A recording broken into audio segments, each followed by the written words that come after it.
না বুঝে গোমরাহের দিকে পড়ে, কারো প্রতারণার শিকার হয়ে, তাহলে এই মাদককে উৎখাত করার জন্য মুসল্লিদের নামাজে ডাকার মতো করে মাদক উৎখাতের ভূমিকা আমাদের নিতে হবে না? হবে না?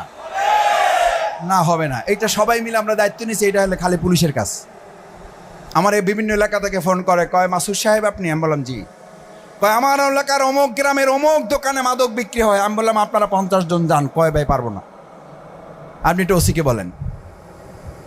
আপনি বলেন ওসির দায়িত্ব আছে, কিন্তু ওই এলাকার 50 জন মুসলমান ইমানদার, যেটা আল্লাহ নির্দেশ নামাজের মতো, তাআওয়ানুল বিররি ওয়াত তাকওয়া, ভালো কাজে নামাজের জন্য ডাকবা, আবার অন্যায় কোনো কাজ দেখলে তোমরা প্রতিরোধ করে তুলবা।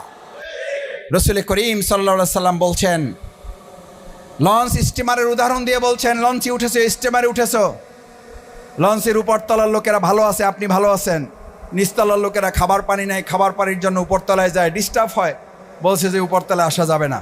বলছে আসলাম না।